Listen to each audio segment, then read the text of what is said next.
Hello and welcome to the Sky Sports Golf Podcast presented by Callaway. And we are here, folks. My personal favorite time of the year. The sun is shining, the nights are long, Wimbledon, Test cricket, and from a golfing point of view, the two best weeks of the year. This time next week will be in Portrush for the 153rd Open. Before that, though, the traditional and the perfect way to warm up for the Open, the Scottish Open. Fittingly, not one, but two Scots on this week's podcast.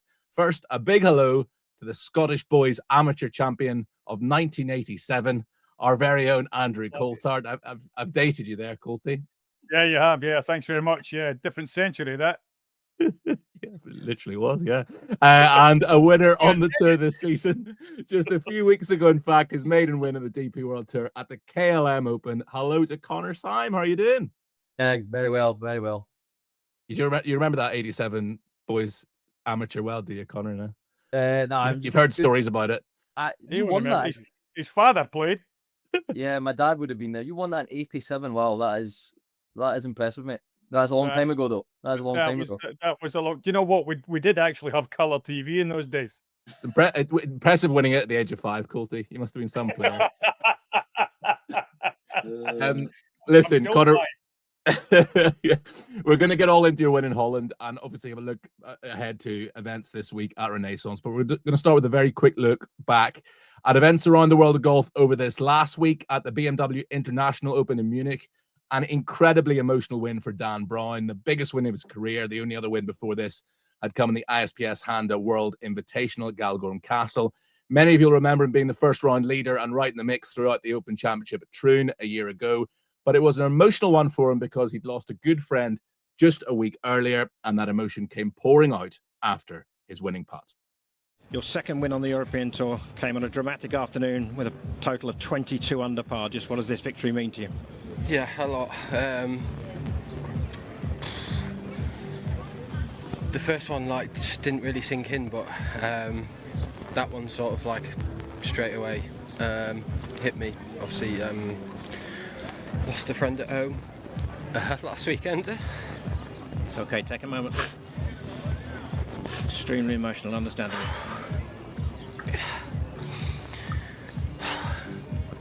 Yeah. It just...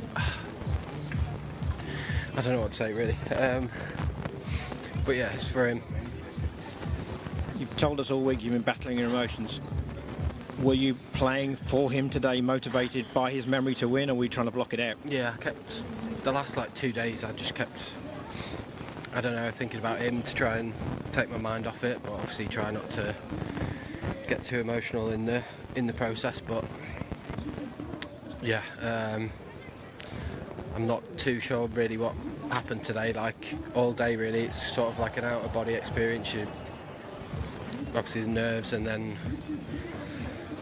then thinking about the importance of winning a golf tournament, it sort of played it down a little bit with what's happened. So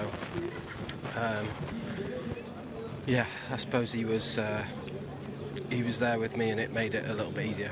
Colty, you could hear it in his voice there how much it meant to Dan Brown, and just some effort to have that going on in your life and produce the golf that he did. One bogey in his last 54 holes.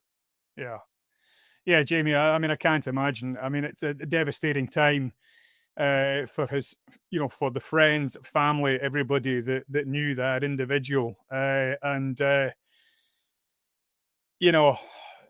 just such volatile emotions, obviously going through Dan's mind when he's gone out there to play. I think he had the lead, 54-hole lead, and he went out there trying to win for the second time on the DP World Tour, and many would obviously sort of think, quite rightly, that would be a big distraction. But I think he alluded to, Jamie, in his interview afterwards, that he obviously just felt that his friend was almost kind of guiding him round, and that it almost sort of took away what he was about to achieve, and sort of normalized that and put everything into perspective, and allowed him to continue all the way through and run through that tape at the end. Very, very sad times, but out of that sadness, something that obviously will help Dan to remember his friend for forever. Yeah, absolutely. Connor, you and Dan are a similar age, turned pro, but at the same time as well, albeit you've been on the main tour while he's sort of been between the Euro Pro and Challenge tours throughout the last 8 years. Have you crossed paths with him much? Yeah, I've known Brownie for a long time, probably first really getting to know him like 2014. Bizarrely, that was at Portrush as well, because we both had quite good weeks there actually at the British Am. He won the qualifying there and ended up getting to the quarterfinals, and I got to the semi-finals. So that was probably the first time I'd really crossed paths with him. But yeah, obviously, to be honest, I didn't know much about what had happened, and only as the week went on did I learn about it. But just an unbelievable performance. But I think he's been playing such good golf for a number of years now, and he's been up there so many times. So it was, in that sense, it was only a matter of time. But yeah, very, very impressive. Very, very impressive. And as I said, 1 bogey in his last 54 holes. As someone who played that course last week, how good going is that? I bogeyed the first, so yeah, that was me after that. But no, it's very, very impressive. The golf course definitely was there if you could get it and play off the tee, but that's definitely Dan's strengths, is like his long game is very, very, like you see the way he swings it, it's very, very simple, and it doesn't, when it's on, it doesn't look like it could ever go wrong type thing. So it was is a lot of that last week, and that, not surprised to see him when he's on, not make many bogeys. That's kind of his style of golf. Yeah, absolutely. Well, congratulations to Dan, who will be at Royal Portrush next week by virtue of a top 10 finish at last year's Open. That, remember, was his first ever major, led after the opening round. Next week will be his second ever major, and the BMW International, also the conclusion of the European swing of the DP World Tour season, won by the impressive Christopher Reitan from Norway. At the John Deere Classic, Brian Campbell won in a playoff against Emiliano Grillo to claim his second PGA Tour win of the season, after he won earlier this season at the Mexico Open. But what made his win remarkable, Colty, is that he lost 4 shots off the tee to the field, second last in strokes gained off the tee, and in an era where length is so important, in particular in the PGA Tour, really quite refreshing to see that one of the shorter guys can not just contend, but win, and win twice.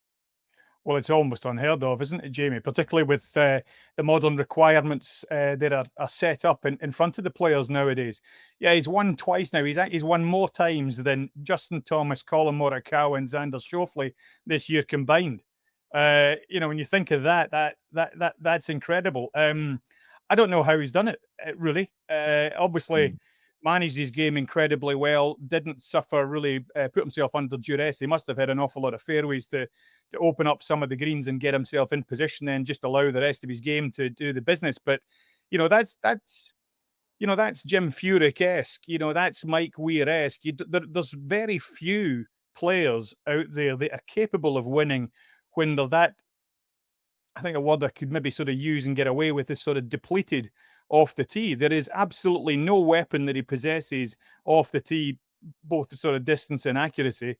But whatever the rest of his game entails is certainly of an incredibly high standard. Connor, do you think distance is becoming increasingly important over here too, or do you think the DP World Tour is still a little bit more nuanced than the PGA Tour, that it is possible to contend more regularly without absolutely sending it?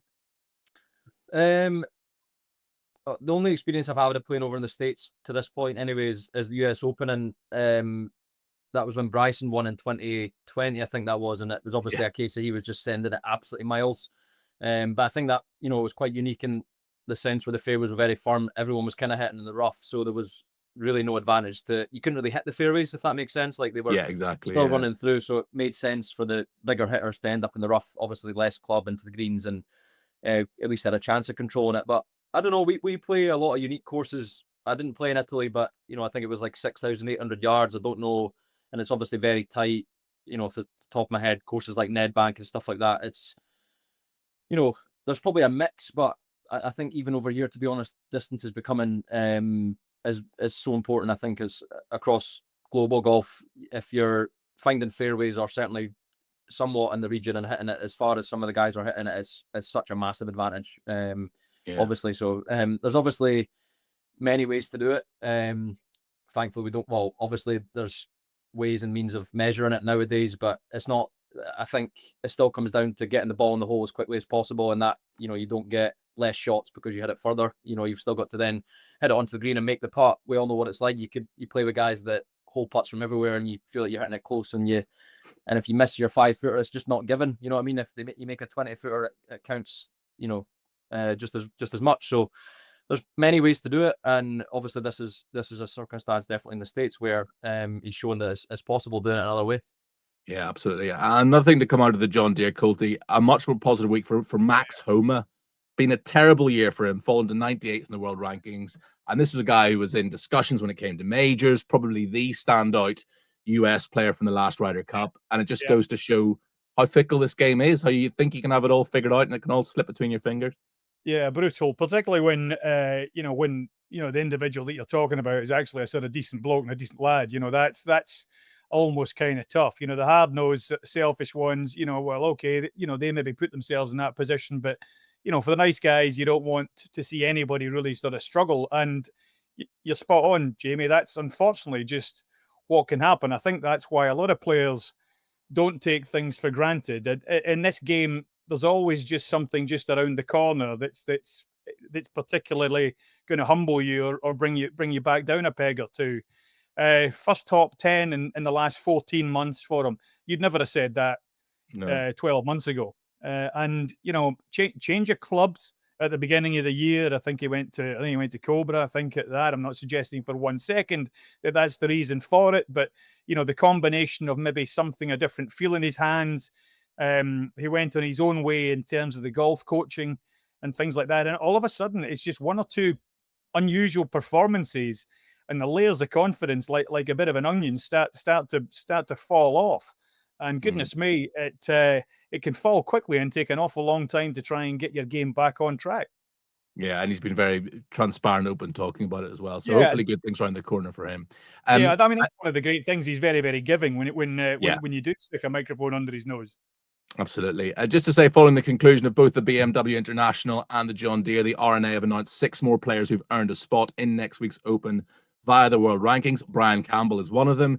The others, last week's winner in the PGA Tour, Aldrich Pocheter, Nico Echevarria, Michael Kim, Bud Colley, and Davis Thompson. And just one other win to tell you about, perhaps the most impressive win of the weekend, and it feels like a significant one. At the KPMG Irish Women's Open, the world number 1 amateur Lottie Woad won by 6 shots, a completely dominant victory. And I don't think I'm particularly sticking my neck out when I say the first professional win of what will be many. Connor, you can tell us what that transition is like from amateur to pro, but she looks like every inch a superstar in waiting. Yeah, I missed the cut unfortunately in Germany last week, but I was home and I was watching a lot of the golf, obviously following the golf in Germany. But as that finished, got to watch a little bit of the Ladies Irish Open there, and she just looked, you know, it was so impressive, the performance and just the ability to just keep going. I suppose that was what was so impressive. She never looked like she was letting up at all, and you know, like you say, it looks like it's going to be the first of many in terms of in her career. But you know, I had quite a nice transition certainly from amateur to pro. I had turned pro by the time, you know, I played like Portugal Masters, and I played in the Open as an amateur, but not any DP World events. But yeah, to be able to do that and to win is so impressive. You know, it looks like, you know, she's just going to go from, you know, she's some of the names in that, certainly following ladies golf, the 3 or 4 names certainly in the top 5 that she beat as well. It's very impressive. So I'm looking forward to seeing what she can do. It's very cool. Yeah, absolutely. She is a serious player, and it's a very steady head on young shoulders as well. Madeline Sagstrom was runner-up, but gets the winner's check. That softens the blow, Colty, of a runner-up finish, getting the check that the winner would have got. That would certainly help, wouldn't it? You know, what is it? What is it? Richard Boxall says, "Money isn't everything, but it's right up there with oxygen." Good luck. Trust Boxy'd have a good one-liner like that. Right, Connor, we'll get on to your last month. Congratulations on the win in Holland. I'm sure it probably felt like a win which was long overdue. Was the overwhelming emotion at the time joy or relief? And has that changed at all in the intervening weeks? Yeah, no, probably everything, to be honest. There probably was so many things, and you know, I've had lots of chances to do it, and this time I was able to do it. So I think that I was battling a lot of stuff in terms of that.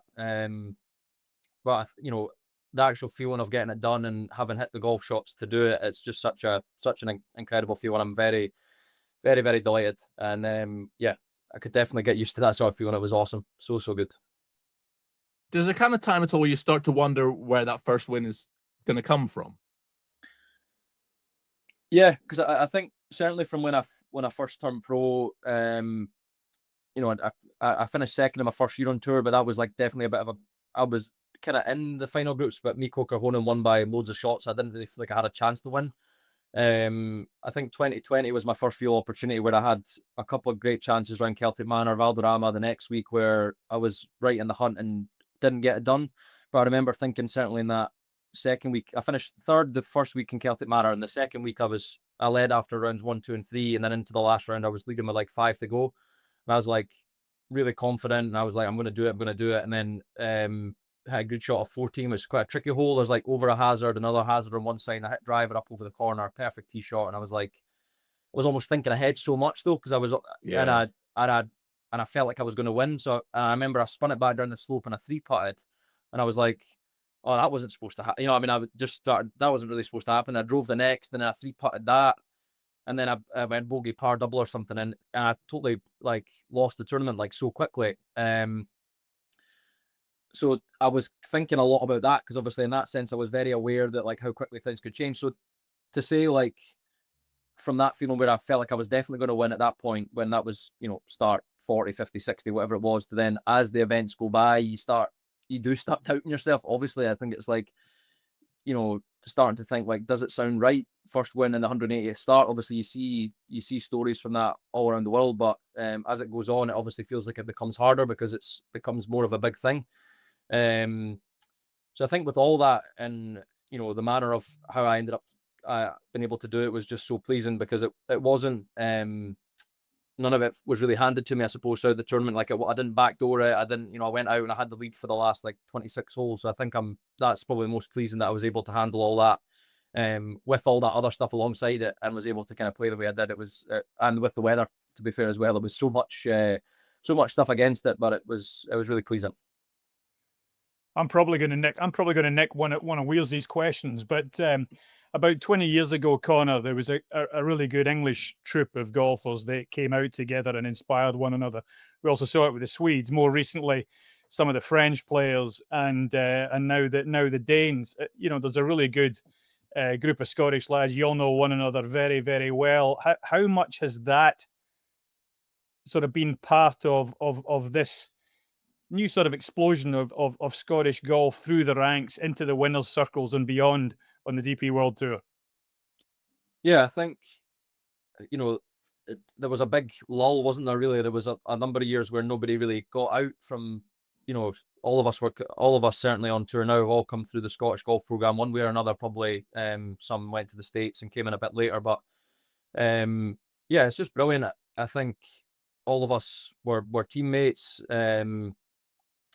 Well, Bradley got his card first, and I got my card from Q School in 2017. That was kind of the start of the younger guys coming through, and then I think it was 2018 where like Bob, I think it was Grant, Callum, maybe there was quite a lot of them in 2018. Sorry, that all managed to get their card, and yeah, I think we've just been, yeah, obviously Bob's just done an absolutely incredible. You know, obviously on a global stage, he's definitely the gold standard for all of us in terms of what he's managed to do, but we're definitely pushing each other along. And I think, you know, I guess success breeds success in a way where it's like, oh, I've played with him, I know like his game, and I know what he's able, like he was able to do that, why can't it be me type thing? And I suppose that carries on through us all. So yeah, it's weird. It's not like, you know, there's been times where you're really, really inspired by something. It's like, oh, I'm going to go and try and get that straight away. It's more like we're, you know, oh, okay, and logging it and just being around it, I suppose, and you're around people that are doing well. It's good vibes, isn't it? And then I think we kind of feed off each other that way, where we can keep improving, hopefully.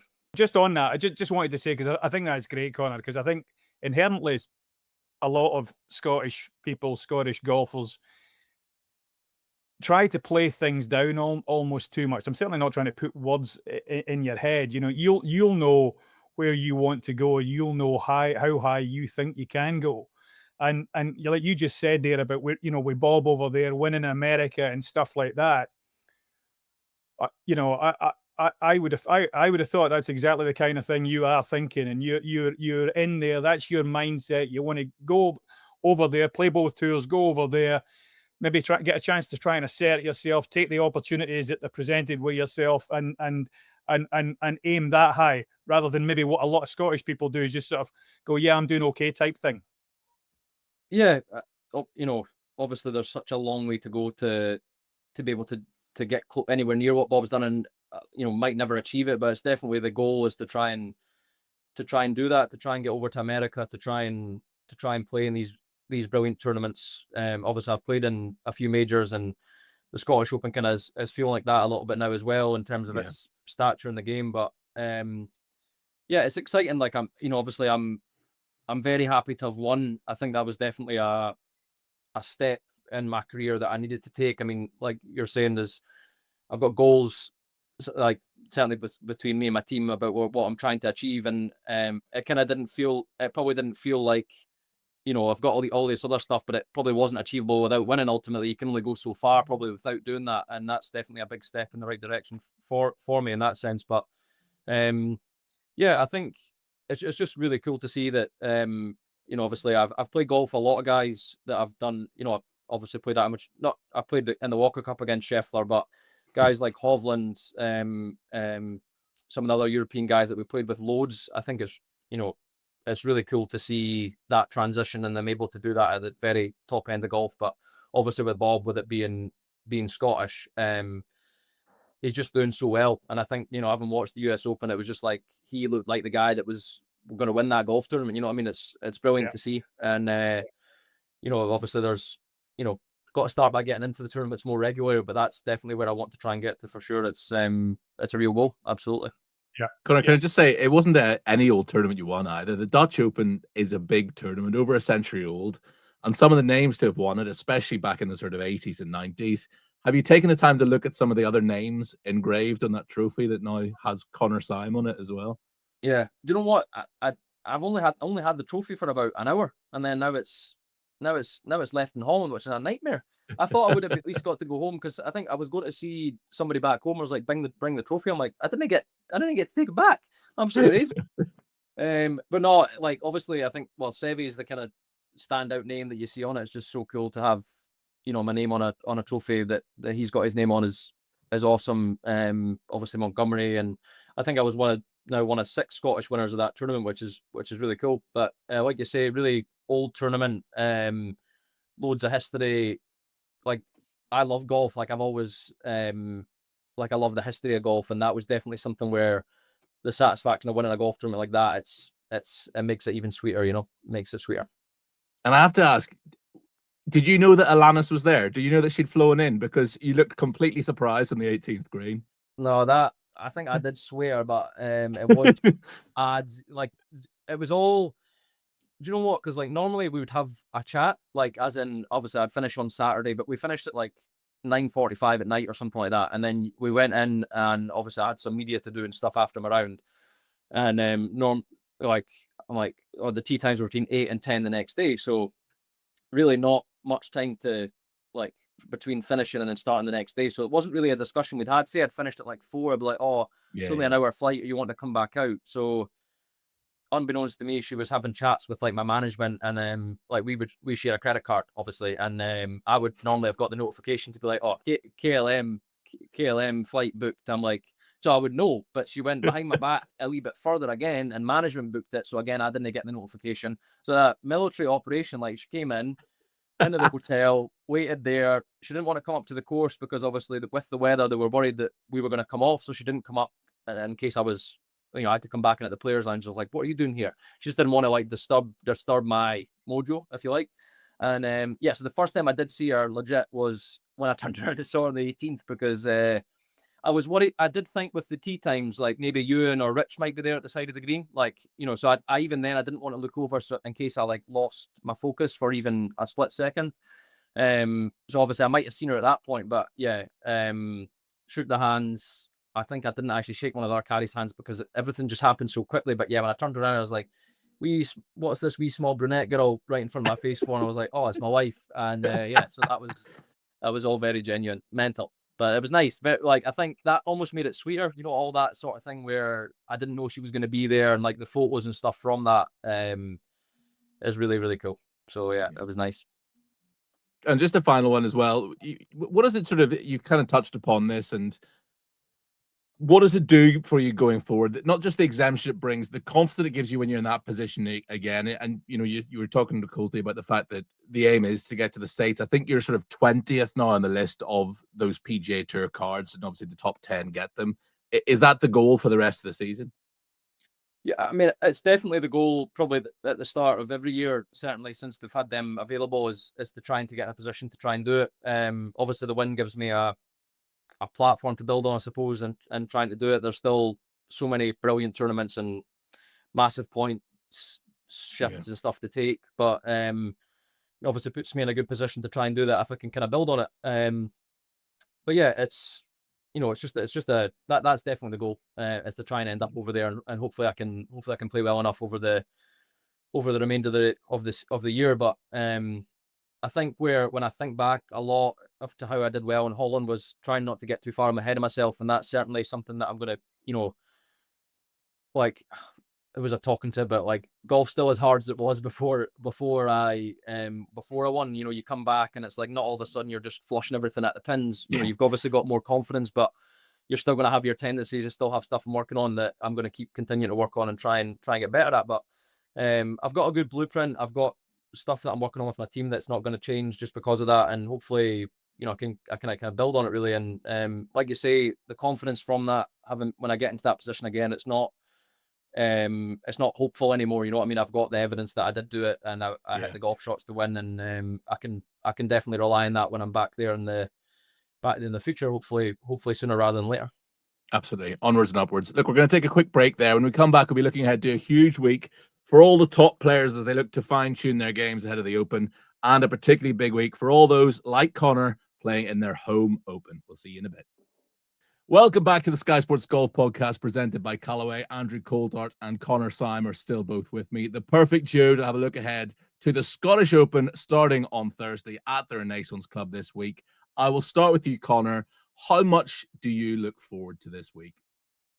Yeah, it's as a Scottish player, it's obviously an amazing tournament. 1 year, well, we know where it's going to be in the calendar every year, but it's really great to be back. I'm staying up at the golf course this week, so that makes it a little bit sweeter too. And yeah, really excited to play in another home Open. Colty, was it always the same for you? Was the Scottish Open the week that you had circled in red in the calendar many weeks out? Yeah, this is a great point that somebody who's not a jock will never have thought of, but I think it's actually very, very difficult because, as Connor's alluded to already in the first half of this show, Scots golfers are in effect playing back-to-back majors in consecutive weeks, and they're prepping for what for them is 2 major championships. That's how we see the Scottish, as basically almost like a major championship. And in some shapes and form, it can actually sort of just affect how you prep for the major championship, which obviously is next week at Royal Portrush. So I don't know if a lot of people have actually sort of thought about that maybe potentially being a burden from time to time. I think sometimes the way it's scheduled, it can actually not always have necessarily a positive impact, particularly on the Scottish players. Anybody else can choose what they want to do, but as a Scotsman, you're never going to take this week off. No. And you were runner up, weren't you, in '96 to Woosie? When you were coming down the stretch there in '96 at Carnoustie, did you feel, this is the most pressure I've ever felt. This is the biggest it's ever been? No, because I think he was quite a few shots ahead, wasn't he? I didn't want to be the one to say that. yeah, I think he was probably about 3 or 4 shots ahead. No, because again, when that I was really sort of playing well at that particular time. Everything was great. The graph was going like this. Hadn't really had a bump. Hadn't had a down. I was just absolutely loving everything, and this was just sort of just going along great, just trying to take it in my stride. Just, this is sort of feeling like this is where I belong type thing, blah, blah, blah. Oh, look, there I am, up there near the top of the leaderboard. And I love Carnoustie, so I always felt at home there around that golf course, played it many, many times, and just felt really good. However, the other side of that is when I wasn't playing well in Scottish Opens, it annoyed me even greater than it would have done at any other event. Yeah, I can't even picture you being annoyed. It's a hard image to sort of imagine. But it's the 4th year now, Connor, of this being a co-sanctioned event. Now, obviously, that means huge names from the PGA Tour in the field. It also means fewer spots for many of the guys on the DP World Tour who beforehand would have had spots in this tournament. I think that was controversial to begin with, but are you now at the point where, it is what it is, and actually, to see some different faces, to see some of these huge names coming over from the States, it's quite nice to rub shoulders with them. Yeah, I think, well, fortunately for me, it's never affected me, so I'm been all right. I've managed to be, my status has been enough to get me in, but I obviously I can understand where people could be annoyed, but at the same time, it is just kind of 1 week out of the year, and it definitely adds so much to this tournament when you've got, like, I know they all, some of them kind of played before, but it just seems like it's kind of, because it's a PGA Tour tournament now as well, it makes sense, and it's just easier for them all to kind of come over and play. So, it's, we're just hitting a few balls there, and Scheffler and Justin Thomas and stuff like that. It's just, I think the tournament deserves it, and it's really cool that they're all kind of overplaying. It's awesome. And it has, Colty, provided some great finishes in recent years. Last couple in particular, Rory snatching victory from Bob a couple of years ago, then Bob snatching victory last year. I mean, you couldn't have written both of those finishes. I mean, MacIntyre, these last 2 years, what on earth was he up to? Good grief. I mean, it was just incredible, that down 18 on 2 years ago. And forcing, arguably the best player of the world or something, but forcing McIlroy to finish birdie, a player who historically had said he doesn't really like links and isn't going to change his ball flight for 1 or 2 weeks of the year, all of a sudden hit one of the best shots of the year with that drilled 2-iron into the 72nd hole to unfortunately sort of knock Bob off the pedestal. I mean, what a finish that was. And then last year, never mind that drop on 16, to still plow on. I think things really turned round at 14 when he holed, I think, about a 40-footer across the green there for a 2. All of a sudden, the belief that we thought had dissipated started to come back, and he finished those last 4 holes off in unbelievable style, and particularly with that opportunity to stand up there, which Connor would feel, Connor would dream about, I would have dreamt about all the time as well, a putt to win the Scottish Open and then to knock it in front of your home fans. It didn't really get any better than that. It's incredible. It was brilliant. You had a good tournament last year as well, Connor. I think you were sort of right in the mix, weren't you? At one point as well. Yeah, I finished 15th. It was quite bunched, but I was. Yeah. I can't remember how many. I think one shot better was 10th. That would have got me into the Open, but How cool was it to watch Bob once you'd finished up? Yeah.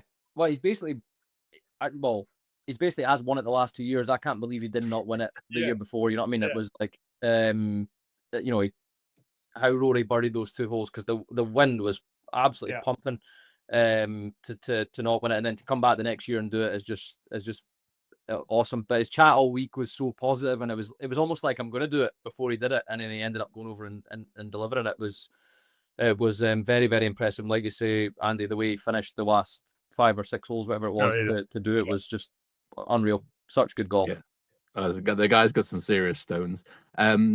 It's provided great winners, and it does no doubt give players a chance to acclimatise for the Open. But Colty, some people will say, fine, Renaissance Club, they pay to have it there, and etc. But is it a shame it's not one of like Scotland's real best links courses, that it isn't at a Gullen or a North Berwick or somewhere like that? Well, I mean, they're fantastic courses. I think the important thing is we learned a lesson when we did go to the likes of Carnoustie, because you don't need much in terms of inclement weather, which actually in Scotland isn't really that inclement at this particular time of the year, to make it very, very challenging and actually have an adverse effect on, again, like the preparation. Some swings can get blown off course before they arrive at the Open venue, and I think that put quite a few people off. I think that's why Renaissance and maybe Gullin and North Berwick, sort of softer, easier golf courses that I think provide a perfect fit and a perfect preparation for the following week. Anything that's major championship material, I think can prove almost sort of too difficult a test, and battling not just the field, but the conditions that a Scottish Open will always present you, potentially, kind of a knock-on effect the following week. Do you think of it as a links course, Renaissance, Connor? It's not, it's a lot younger than some of those traditional links courses. I think, yeah. But to be fair, I do actually get your point there in terms of if it was too difficult, why people would miss it, and it probably is a nice fit. I think each year it gets better, though. Like, I think they do something that it makes it feel more linksy. It makes it so. I've obviously been playing here for quite a few years now, and it's definitely gets that sort of feel about it. There's definitely a few funkier holes on it, like around depending on the wind. Like, you've got like a couple of par threes. Is it maybe 14 that goes up against the wall? But I think the course is really good. It's strong enough, and it gets better every year, I suppose. From a golfer that's coming back here, you can't really probably ask much more than that. It's a good test of golf. Yeah, absolutely. One bit I saw on social media this morning, Colt, I don't know if you've seen this yet. Collin Morikawa has a new caddy for the week. He does. Billy Foster. Billy Foster's back in the game. Billy Foster, you couldn't keep an old dog down, could you? He can't stay away for too long. And it's strange that Billy, would just, yes, I'll snap up the 2-time major winners golf bag. Why not? With a great opportunity. Oh, did Morikawa not come here his first year and finish in the top 5 or something like that? Probably right in the mix. Oh, he did. No, he didn't. I'll tell you what he did. I'm getting totally confused. What he did was made the cut in the mark and then went and won Royal St. George's. So his preparation, actually, he loved it. He loved coming here to Renaissance. It set him up for that Open Championship win. But Billy Foster knows how to choose his bags, doesn't he? Well, he sure does. Of course, Morikawa was at a great start to the year. He's kind of tailed off a little bit, but this could be an absolutely perfect combination. It could be. What? Sorry to interrupt, but like, what is happening with the caddy situation? Is he just trying a few different bags or something? Is it more Colin? I mean, because he seems to have had a few different caddies recently. Yeah, I think the Joel Greiner thing didn't kind of work out quite as he'd wanted. I think that kind of disappointed him to a certain degree. I mean, Joel's obviously a good caddy, but you know what it's like. Not everybody mixes. Billy, though, I don't think has the intention at the moment anyway of going full time. Does it, Jamie? I think he's sort of more family, spending time at this age and stage that he is, to just maybe, if he's asked, do a bit of a schedule, but not a full schedule. But again, that could play into Morikawa's hands. Morikawa could then have a new bagman over there in the States, and it could work out that way and work out quite well. Ernie else used to do that. Garcia used to do that. I don't see how that could be a bad thing. Yeah. Not a bad man to have for the next fortnight anyway. No, and on the subject of Morikawa, by the way, part of the now famous 2017 Walker Cup side who won at LACC, and Connor, you touched upon this earlier, you were in the GB&I team, played and only narrowly lost to a young Scottie Scheffler on the Saturday. Were there any indications at that point of the greatness that lay before the man? It's crazy to think. I mean, that team was so stacked with amazing players. Yeah. But yeah, I think it'd be hard to pick. There was a guy, Norman Zhong, that I played against in the singles, and I thought that guy is just a world beater. So if I was going to put my money on anybody, it would probably have been him. But yeah, obviously what Scottie's done since then, well, I know he was on web.com or Corn Ferry Tour, or whatever it was, when he was coming through. They were also good, but no, I don't think you could have predicted how the rise and how incredible he has been for the last 4 years or 3 years. It's just been insane. Did they have the old foot shuffle going on back then as well? Yeah, they did. But then at that point, I don't think he was hitting it as straight, so it looked like, oh, what's going on there? Because it's like, obviously, as it's flying down the middle, it's like, it's class. But, I remember, because I think Paul Asinger was maybe doing the commentating, I think, from the Friday. I remember watching him, and he was talking about this guy's footwork and stuff like that. And then obviously I'm playing on the next day. I'm like, okay, interesting. But it's more his putting then. His putting was absolutely insane. I know obviously it's come his ball striking, but it's just so impressive what he's doing, isn't it? It's just unreal. It is. Unreal. And the most impressive thing for any professional golfers watching him, I suppose, with the ball striking is very impressive as well, but it's almost the mentality, because the guy just seems unflusterable at all times. He just never changes temperament at all. Yeah, that's his superpower, and he just never he doesn't show anything. I think when he gets ahead, it just doesn't look like I've seen him like getting a little bit frustrated sometimes, obviously, if you're on it. Like, but it seems like when he's not in the lead almost, isn't it? That he seems to get more annoyed, but when he's up there, nothing seems to bother him that much, and he just keeps going. And just like, how do you beat that guy? He just does not stop. Yeah, I think that's an interesting one. I think it's difficult to measure that when everybody's succeeding, and he basically succeeds every time he goes out. You know, of course, the temperament's going to be pretty good. What's it like when all of a sudden he sort of falls off a little bit? You know, I saw it earlier on, maybe a bit like Connor did. You know, when Rory won those 3 events early season. I mean, I don't know. To me, Scheffler looked like he was putting himself under pressure. You know, he was massively arguing with his coach at the Masters. You know, almost getting quite animated there and stuff like that. Not the type of thing that we'd come to sort of expect of Scottie Scheffler while we were watching him play. But certainly, again, like Connor says, you know, when then he steps into the arena and he goes about his business, you know, he's all 100% focus. Yeah. Anyway, so maybe he's Pep Guardiola's Manchester City. Maybe when it's not all going according to plan, the toys come out of the pram a little bit. Who knows? He'll certainly be amongst the favourites this week. His toys coming out of the pram is still a 4th place, by the way. That's that is. That's a bit like Man City. That's a bit like Man City. That's true, exactly.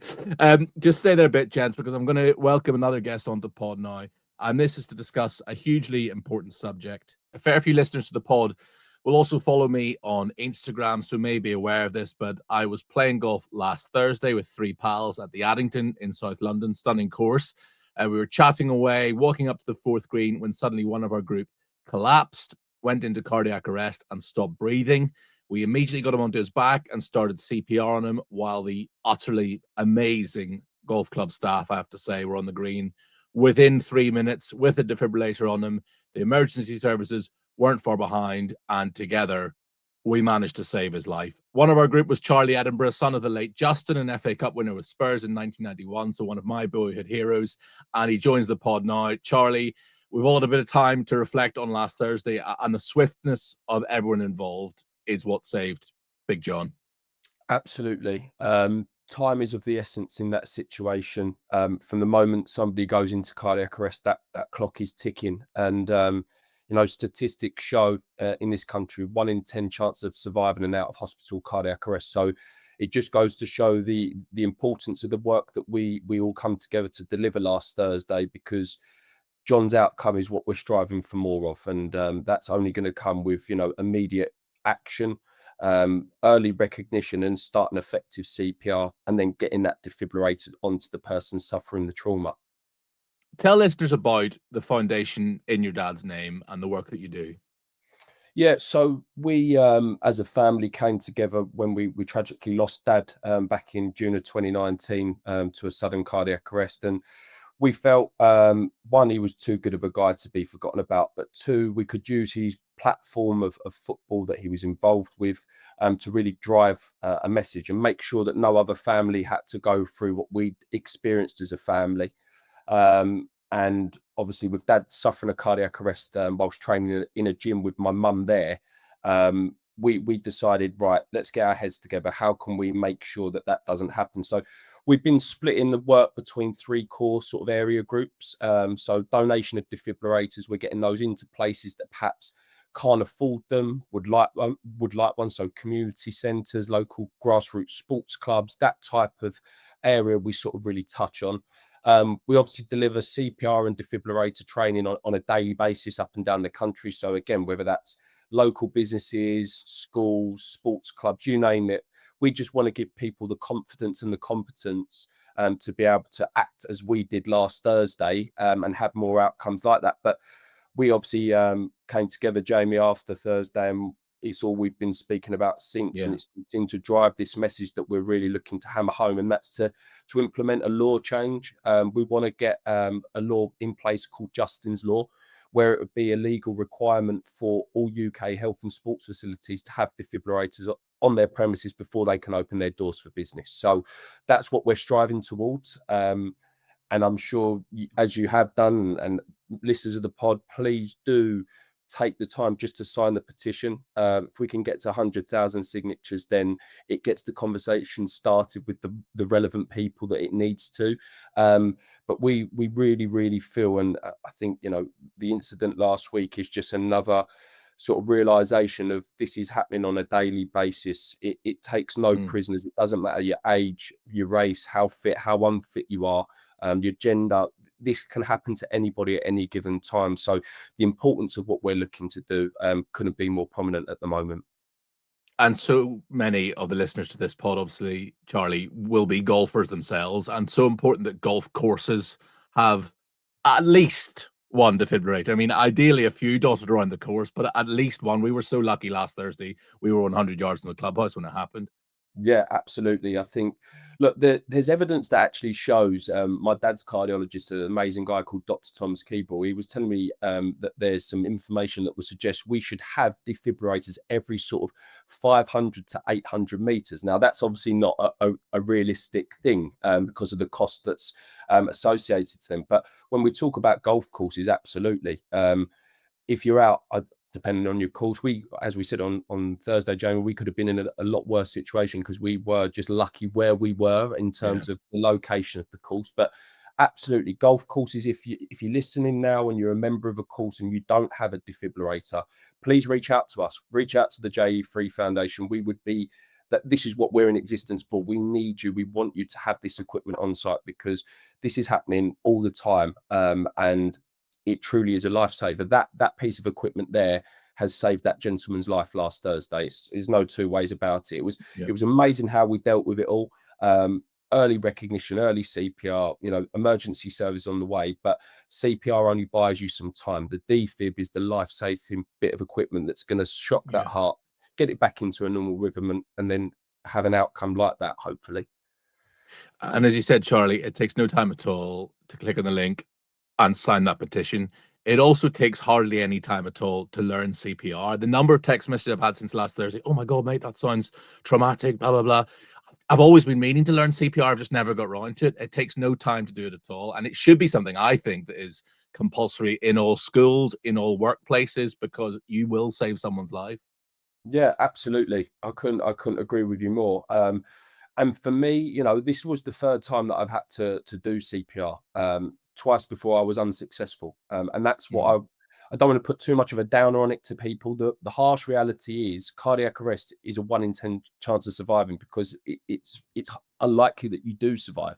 But by performing CPR, it gives that person the best possible treatment at the side of the road. And even again, this being my third time, I doubted myself for a moment. There was that sort of split second of shock. But the fact that I do this and I train in this, and the more people we can get trained and educated, I truly believe that survival rate is going to increase. It can only increase because if there's more people in our community, out in the public, that see somebody go down and know how to act, know how to respond, we're going to be in a much better place. There's no two ways about it. Yeah. And we will put a link to that petition for Justin's Law in the episode notes. So folks, please do click on it and make sure you take literally a couple of seconds out of your day to sign that. We should tell you all, I've literally had a text message whilst we're chatting from John's son, Jack, just saying he's in better spirits this lunchtime. He had a little bit of a dip over the weekend, wasn't feeling great yesterday, but he's in hospital. John's getting the best care possible. He suffered a punctured lung as well, but we know John, he'll be on the mend soon and no doubt chomping at the bit to get back on the golf course soon as well, Charlie. Absolutely. Yeah, no, we look forward to him being back to his best. It's going to be a steady and slow recovery process for him, but I'm sure he'll be back fighting to his best in no time at all.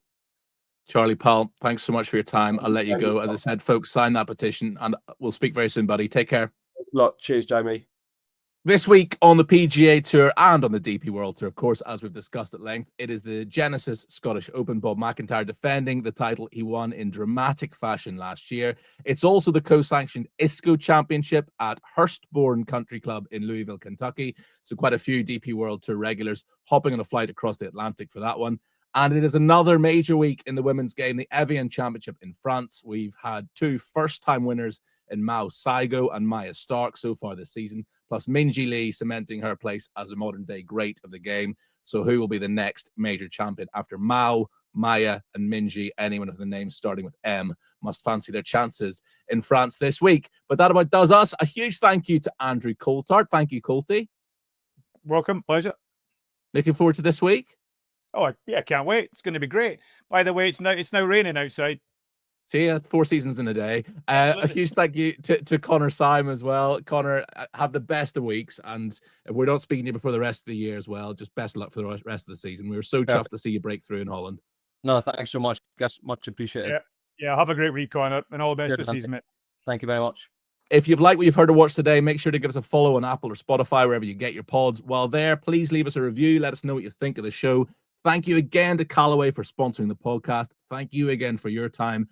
And do join us again next week from Royal Portrush, when I'll be joined by 3-time champion golfer of the year, Sir Nick Faldo, plus some other special guests. Cannot wait to get back home, and I hope you can all join us.